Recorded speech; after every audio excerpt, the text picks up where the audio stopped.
If you're listening to these words, you've probably already heard enough about Russia to know that people living there have been subjected to more and more government control over the internet. You might know that Russia's federal censor has been throttling YouTube playback speeds for the last month or so, just like it slowed Twitter data transfer speeds back in 2021. And throughout August, Russian internet users have reported sudden and widespread outages in access to popular apps and services like Telegram, WhatsApp, Skype, Wikipedia, Pornhub, Discord, Twitch, and even the Russian social media service VKontakte. What you might not know is how all this works technologically, and Lord knows I'm in this boat with you. Also, many aspects of the Russian authorities' growing control over the web and how it leverages the internet to shore up the country's repressive political regime, that's not as straightforward as you might expect. So let's talk once again about the Kremlin's internet policy, about throttling YouTube and bottling up platforms like Telegram. Welcome to the Naked Pravda.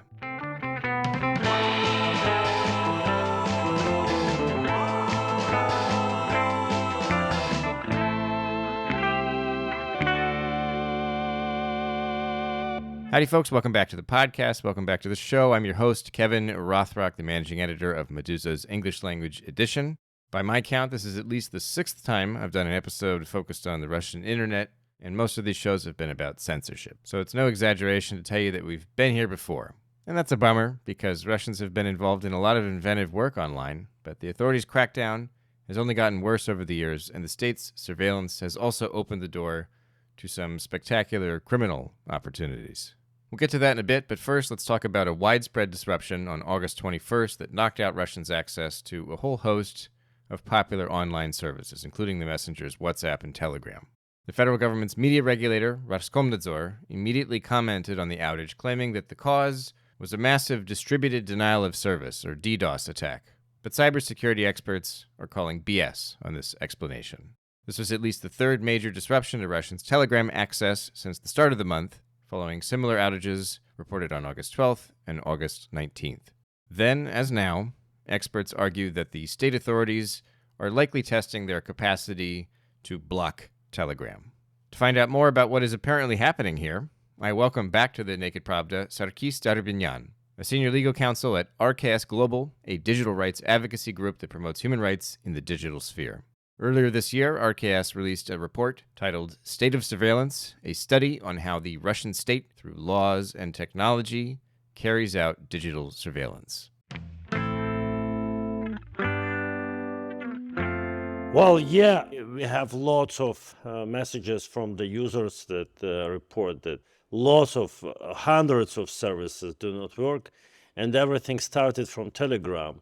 And I believe this is similar to the scenario of 2018 when a Russian censor tried to block Telegram. So the same thing again started with Telegram, and then other services started to fall. WhatsApp, Discord, Skype, even the service and website of one of the state bodies of Roskomnadzor, this is the structure, Center Monitoring Управления, and their site also didn't work. And of course, it doesn't look like the DOS attack on telecom operators, what Roskomnadzor is trying to say, but I think perhaps it's a black screening scenario with the shutdown of all foreign services that don't comply with many repressive Russian laws, or maybe they're just trying to test PU systems. This is DPI-based system that is being used a couple of years for centralized management on internet by Roskomnadzor. And of course, the situation is different that it was in 2018, because at that time, Roskomnadzor didn't have that equipment on the networks of operators, and he couldn't manage the traffic itself. That was a delegated system of repression by the hands of internet service providers. And now they can do that. And what we think, they could test the system for blocking Telegram or maybe some other messengers for now. And now they have deployed the technological capability, and they're trying to tweak it so that it works to restrict access to social networks, to messengers. Right. So I thought that the deep packet inspection was like a really kind of surgical, targeted way to do censorship but it seems as though they may have like overstepped here and they're blocking things they didn't intend to, or at least that's happened in the past. Can you explain how does DPI accidentally take down more than is intended, or if we see something censored by DPI, we should expect okay, or we should assume they meant to take that down exactly, or is that not always the case? Well, mostly we do not understand how this DPI works, but as we know for now, it works through SNI technology and understanding that the user is trying to connect with the server, is just throwing down some of the packages, and that's why the internet connection may be slow. That's how they throttle YouTube and other services. And of course, the only thing that can work here is VPN, and we see how grows this demand on VPNs for Russians right now for proxies. But of course, there is very little understanding how it's happening. Mostly, we cannot monitor this because Roskomsvoboda for about 20 years was monitoring the registry of blocked website. And this kind of blocking is unregistered blocking. They do not show it, you cannot see it, you cannot understand it. You can just feel it after the user's report and after testing some tools that tell if the service is available or not. The last time the Russian authorities publicly turned their attention to Telegram was in March 2024 in the wake of a horrifying terrorist attack on a concert hall outside Moscow. Afterward, Telegram founder Pavel Durov said the platform was blocking thousands of accounts that he said were sending messages to Russian-speaking Telegram users, urging them to commit more terrorist attacks. A day before that announcement, Vladimir Putin's press secretary, Dmitry Peskov, had called on Durov to monitor Telegram more closely, though Peskov was careful to add that the Kremlin had no imminent plans to block the messenger in Russia. According to studies conducted earlier this year, nearly half of Russians over the age of 12 use Telegram. Pavel Durov says the platform's monthly user base has jumped from 500 million accounts in 2021 to about 900 million today. Durov also vehemently denies rumors that Telegram cooperates with the Russian authorities, saying that competitors spread these allegations. Earlier this month, while Putin was visiting Baku, Russian-speaking Telegram channels circulated more rumors that Durov was trying to score a one-on-one meeting with Russia's president. Without any corroboration, the Telegram channel Baza wrote that such a meeting was planned, but ultimately didn't take place because Putin supposedly vetoed the idea. Meanwhile, the independent business news outlet The Bell reported that Durov never planned to meet with Putin and was in Azerbaijan at the same time as the president by mere coincidence. I know that you mentioned just a moment ago the 2018 to 2020 blocking of Telegram, and I wonder, I can't remember if I asked you this the last time you were on the podcast, but I know that there's a sort of a lot of suspicion surrounding Pavel Durov and Telegram, and even this whole 2-year period where the messenger was, supposedly being blocked, but never really worked very well. What's your view of whether or not Telegram secretly kind of abides by Russian censorship or kind of like shares some information? Because it seems like there's not really a consensus among a lot of people who track this. It's like some people are convinced that Durov is just like playing poker with Putin every night, and like sharing everything with him, and others see him as a true, warrior for free information or something like this. What's your view? Well, yeah, there is a lot of conspiracy. And of course, we do not understand the whole truth. There was some news that some people wanted the meeting of Mr. Durov and Mr. Putin in Azerbaijan, Baku, but Putin declined and he said he doesn't want to have this appointment with Mr. Durov. We don't know is that true or not, but it can be true. Of course, Durov is a very tricky guy, and what he says sometimes is just, marketing thing to sell his service and to say the world that he has the most secure service. But still, there are a lot of questions for Telegram, and I should remind that the server part of the code is still closed. But I don't think that he has some kind of, separate channel for FSB, for Russian security offices, that they have a control over the messages that are being promoted there. Of course, Telegram is a very useful tool for them also to collect information. And that's what we emphasized in the report. Russian law enforcement and FSB and police, they use these different tools like Eye of the God and some others, to get information, to collect information about the user's activity. The Glaz Boga, or God's Eye, Telegram bot is a particularly nefarious tool used to dig up information about people, drawing on both open source data and private records stolen or leaked illegally onto the internet. It's one of those nasty corners of Telegram that draw criticism from many cybersecurity experts. For example, I got an earful about Telegram's dark side when I asked for an assessment from Philip Dietrich, a project officer for the Risks of the Sovereign Internet for Russia and Beyond project at the German Council on Foreign Relations Center for Order and Governance in Eastern Europe, Russia, and Central Asia. Yes, that's a mouthful, and Philip's business cards must be printed on A4 sheets of paper. Here's what Philip told me about Telegram. This is exactly what I tell everybody if they ask me about Telegram. I always say, you don't know, so don't use it. This is the biggest, I believe that this is the biggest problem about the service, because lots of things about the service are quite obscure. Not much is known about the exact functioning of the service. Not much is known about server locations. Like if you try to dig deep into Telegram, even the corporate structures and all of this.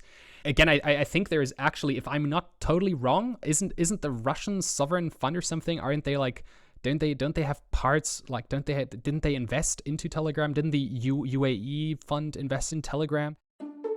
In 2021, the Russian Direct Investment Fund, or RDIF, announced that it had invested in Telegram together with a Dubai-based investment fund, acquiring bonds in Telegram Group Incorporated. However, Telegram spokespeople say the investment talks fell through. Additionally, at the same time, RDF's partner in Dubai separately announced a joint investment in Telegram with another Dubai-based fund. The Russian Direct Investment Fund is Russia's sovereign wealth fund established in 2011 by the Russian government to invest in companies of high-growth sectors in the Russian economy in collaboration with other investors around the world. Because it's been a long time that I've been digging into Telegram, and I didn't really find anything, so I was kind of like, and nobody really does. For instance, complete contrary to Signal. We know so much about Signal. We know so much about the functioning of it. That Signal is, if anybody asks me, is use that. Do you think that the dangers of using Telegram it's vulnerable to surveillance, or because there's just poor corporate practices? And what's the nature of the? I know that what you've said is that because we don't know, it's therefore dangerous, sort of by default. But specifically for Russians, let's say, because that's kind of the context of these questions. If you're an average Russian internet user, what is the nature of the danger? So they have it happened actually quite recently. There was a tool that was able to find the username and the proper phone number behind Telegram accounts, which is a crazy breach of privacy. I mean, this is literally, when they're saying, okay, you're secure, your identity is protected, and then there is actually a tool that bypasses that. I know that there's so many databases online where Telegram accounts are linked to phone numbers on the dark web. If you go there, I mean, you can find a ton about people. So yeah, maybe go check whether you're on that database. Just, make sure that your identity is actually protected. It's so obscure. Just use a different messenger. People and we as well, try to contact Pavel Durov and stuff. Try to talk to him and all of it's just. And the problem is also, if you have a company that's based in the EU, right, at least, that there are quite strict data protection laws, and we also know, I mean, probably not everything is perfect here. I mean, so many things go wrong all the time, but we certainly know that, big tech firms, have gotten into lots of trouble because of these institutions. And I am just not sure whether the UAE can provide something similar. And is the fact that Telegram communications by default are not end-to-end encrypted, they're not encrypted, right? That's useful to the Russian officials, right? Because that means that any communications passing through Telegram that are not in the special secret chats are fully visible through SORM? Well, they still have some kind of encryption, but this is not an end-to-end encryption that is used in secret chats. And of course, less than 5% of Telegram users use these secret chats. But still, I think Telegram is a good tool for communication. And we were waiting for 6 years for the decision from European Court of Human Rights on Telegram case. And finally, it came out this spring. And the conclusion of European Court pretty correct. So they're saying that any force to make weakness of the encryption is going to damage the right of the users for privacy. And that's why it can be considered to be a legitimate request. Some background here. In 2018, the authorities announced plans to block Telegram in Russia because the platform refused to provide the FSB with the encryption keys used for secret chats. For the next 2 years, Russia's censor tried and largely failed to block the messenger. At the start of that fight, the digital rights group Roskomsvoboda, not to be confused with Roskomnadzor, filed a class action lawsuit in Russian courts on behalf of Telegram users, demanding that the FSB's actions be declared illegal. Russian courts refused to hear the lawsuit, so the group took its case to the European Court of Human Rights, which didn't issue its first ruling in this litigation until February 2024. If most Telegram communication is not end-to-end encrypted but has some encryption, then presumably, so then what exactly is it that the Russian authorities can get from Telegram traffic that's useful? I mean, I know that a lot of Russian officials and there's all these sort of quasi-government affiliated channels that are very active on Telegram, and there's the whole военные корреспонденты movement, I guess. And so clearly there's an enormous presence of Russian public-facing individuals and organizations that are active on Telegram, and there's that usefulness to it, I guess, because there's a big audience.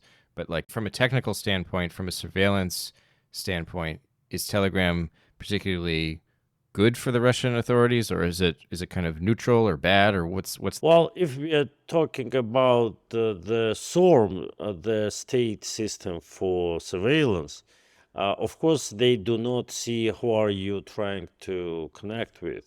They just see that you're using Telegram. For just the metadata then. Right. Mm-hmm. Just the metadata that the user was, using Telegram 500 times a day. For other kind of information, they should use the surveillance on another level, right? On Telegram's level. And for this purpose, they have these bots that collect the metadata, and they can give the report about people who you were talking, groups you were visiting, comments you were sharing, and all other data with telephone number, IP address, lots of different kind of information. And this is being collected through these tools that are presented on market. And there are some other tools that are also being bought by the states by procurement. Andrei Zakharov made that investigation about Demon Laplace and other tools that are being bought by different regions in Russia. In March 2024, investigative journalist Andrei Zakharov reported that regional police departments in Chechnya and at least 2 other regions of Russia had signed contracts in 2023 to use something called the Insider System. This system uses leaked databases to de-anonymize Telegram users. Police departments reportedly use this service together with another social media monitoring system that allows them to track groups online and search for individual activists. One of the interesting things about the RKS report, I thought, was, it covers the legal aspects of how Russian internet surveillance and censorship tools are distributed.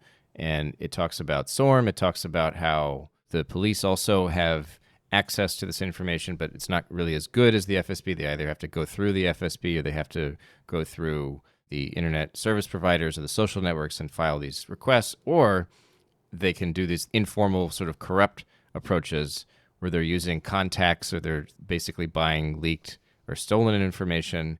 Most foreigners, I think, when they hear Russian internet surveillance, they think more of the SORM and the FSB side of things. After recording this interview, my editor pointed out to me that many people probably don't actually know about SORM. So here is a quick rundown. SORM, Russia's System for Operative Investigative Activities, is a series of technical means designed by Russian law enforcement agencies to monitor Russian communication networks. SORM has grown and expanded in basically 3 generations. There's SORM 1, a system for wiretapping telephone conversations. And then there's SORM 2, a system for tracking internet traffic sources. And now we've got SORM 3, a system for collecting information from all types of communication and requiring telecom operators to store it for long periods of time.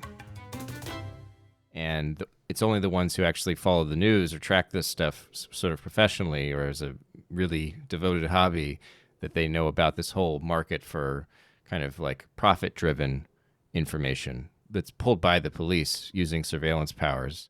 Can you explain for listeners sort of how prevalent the earning money side of this is? Like, because I think that people expect the political persecution side of things, the SORM, the FSB stuff. They've sort of been led to expect that by now from, Russia, the totalitarian state, and so on. But then the corrupt side of things is harder to understand, I think. Can you explain for the average outsider what exactly this is? Well, when you have easy access to the system and you can get the information from this system and you don't have any control, any system of control by the court, by the prosecutor, or by his boss, of course, many of the police officers and other people working in the state agencies try to earn money, and sometimes they just sell the information. That's what's happening in Russia every time. And of course, we shouldn't forget that this year Russia ranks first in the world for a number of databases leaked to the darknet. I think that was a report of Positive Technologies and Group IB that there was about 150 databases of pretty big internet stores and retail. And of course, these are millions of lines, and they help to get the data of any kind of user that still being a consumer of different digital goods. And of course, police try to get this data on this market because it's more easy to get it without any formal requests and waiting lots of time to collect the information about the object of surveillance. So, of course, this becomes a huge problem, and I think there is no solution even in Russian police system how to solve this thing. I wanted to also ask about SORM specifically and about the hardware that's required for Russian internet censorship and surveillance. Just like on a very physical, literal level, what is the equipment that's being used? Does every ISP and every major social network have to plug in a box, or do they have to like route a connection to the FSB's like headquarters? Like presumably at some point when a service gets to a certain size or decides to comply with existing laws or with even informal orders, somebody in the IT department is told to go plug something in. What exactly has to happen? Well, yeah, this is some equipment that is produced by American and Chinese companies. I mean, the hardware, yeah. And even now, after the sanctions came to Russia, they still have lots of channels to buy this equipment through Central Asia, through proxy countries.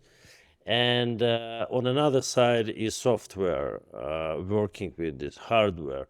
And the software is being produced in Russia by Russian manufacturers. I think, of course, they share practices and ideas with their colleagues from China and Iran right now, what we see. But it's a box and software that is now being installed on all of the networks of all internet service providers, and not only service providers, but from 2018, also all of the internet companies, big internet companies, should do the same. Of course, in this report, we try to collect everything that is now known from the legislation, from the legal practices, from the media. But of course, when doing this report, we have found that there are some new practices. We discovered new aspects of old practices and I did to find new ones. And of course, one of the most controversial is profiling. After the leak of data from General Radio and Frequency Center that was known as Russian censor files, we know that Russian authorities also try to make profiles on internet users, and there are thousands of names still are not being called and deemed to be a foreign agent, but of course that can be used in repressive aims. In November 2022, a Belarusian hacker group called Cyber Partisans announced that they had hacked into the internal network of a subdivision of Roskomnadzor known as the Main Radio Frequency Center. After studying the leaked data, journalists concluded that this little-known entity within Russia's federal censor actually plays a key role in the state's online surveillance. Among other things, the Main Radio Frequency Center helps block independent media outlets, writes reports on potential foreign agents, censors Yandex search queries about the war, and so on. When YouTube playback speeds start crashing for Russian internet users, some of the most cited information used to measure these service disruptions has come from an anti-censorship activist who blogs under the name Valdik SS. This person is also the founder of Goodbye DPI, a software designed to bypass deep packet inspection-based internet censorship. For example, in mid-July this year, Valdik SS shared data showing that almost all internet service providers in Russia were slowing access to YouTube through the domain googlevideo.com, without affecting traffic over Google's IP addresses, including the IP addresses of Google Global Cache's servers. I've translated articles about this myself, but I'll be honest with you. I don't really understand what all these words mean, the words I just told you. I'm not totally sure. So I asked Philip Dietrich at the German Council of Foreign Relations to explain it again to me.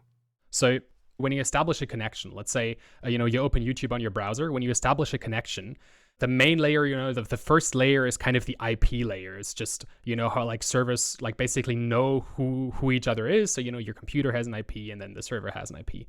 The first thing that gets transported is the question, which IP are you? Oh, this is the right IP I want to get to. This is the first this is very much in a nutshell. I'm not talking about DNS or anything like that. It's just too complicated. And then, to establish that connection, there's something called a handshake. And this goes through a protocol called TLS. And the protocol in itself contains encrypted parts. But the problem is that the initial handshake that happens between your browser and the server is not encrypted. So there is a part that is openly visible to, for instance, let's say any kind of like telecommunications operator. So they will know that you are on YouTube. They will not know what kind of video you're looking at. So this is basically, so the information, like the stuff that gets transmitted in the long run, they don't know what that is, but they know that you are on YouTube. Even if you're using a VPN or not then? No, not then. Okay. VPN is still, I can explain the VPN afterwards, but not if you're using VPN, it's more complicated.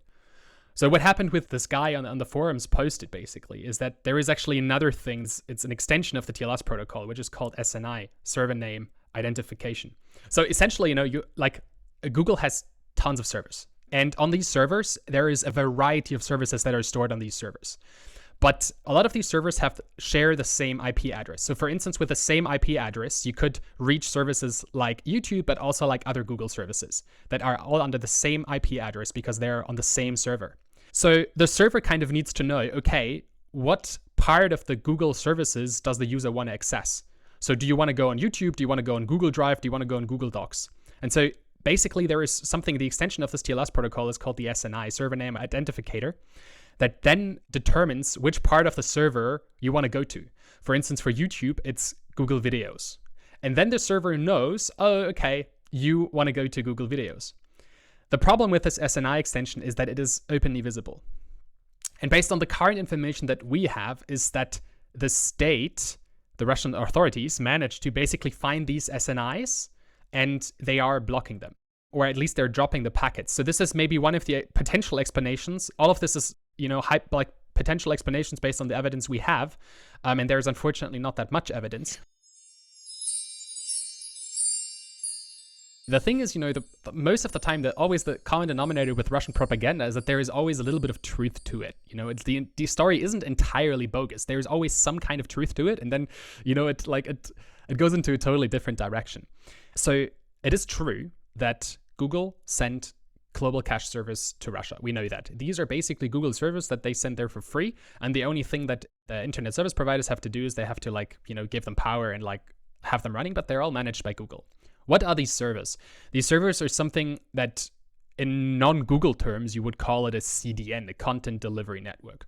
So what this basically does is imagine, let's say you are in Novosibirsk, right? And you try to open a YouTube video. What would happen is that because YouTube doesn't have their own data center in Russia, the video would actually come from Finland and travel all the way to Novosibirsk, which is pretty inefficient.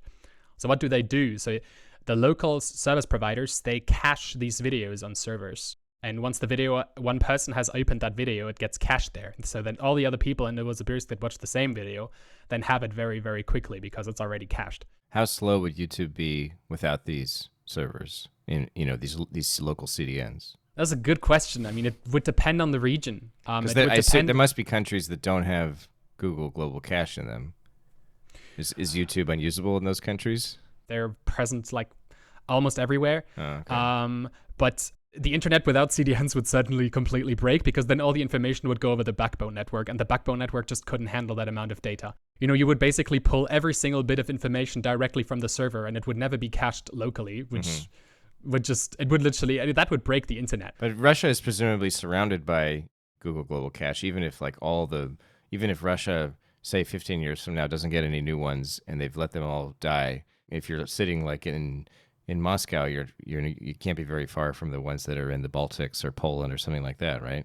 So the closest data center, as far as I know, is probably the one in Finland. But yeah, so you're right. The thing is, the countries surrounding Russia, as soon as they're an established internet connection, YouTube will never go completely offline, but it depends on the region where you are. And that maybe answers your question with the VPNs, the one that you brought up before, because this is a very interesting one. It's like, okay, but if you use a VPN, how does that work? So essentially, if you use a VPN, let's say, you're in Moscow, what happens, the VPN client does multiple things. It encrypts your connection and it reroutes your connection out of the country. So your connection would go from your browser to the local ISP in Moscow to the VPN server, which is outside of the country. Then it would go, again, this is also simplified. Then it would go from the VPN server that is outside the country, let's say Finland, it would go to the YouTube data center, then back to the VPN, then back to the ISP in Moscow, and then back to your computer, which means that the entire process is encrypted and the ISP in Moscow simply doesn't know what you're doing because the process is encrypted. And what does the ISP see? Does it see that you're going to Finland, or does it not even see that much? That's a good question. I mean, the ISP, so the initial connection, yes. The initial connection, because the handshake, or is this? Yeah.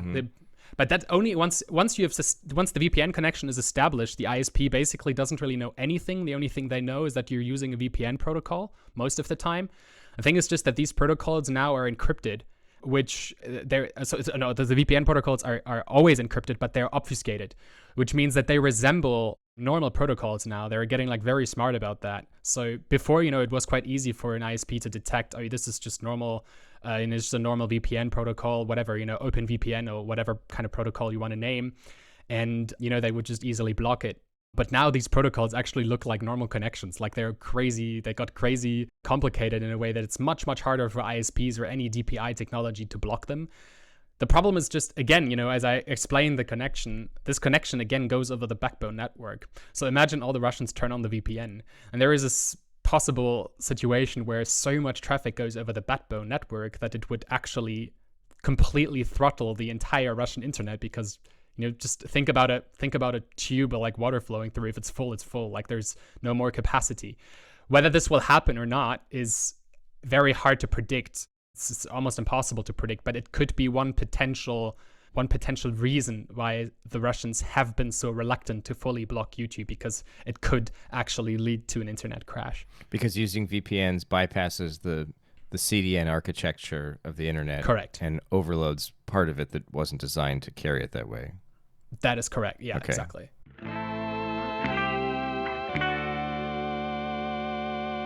Thanks for tuning in, folks. This has been The Naked Pravda, a podcast from Meduza in English. Remember that undesirable status back in Russia means our entire news outlet now relies on readers and listeners around the world to support our work.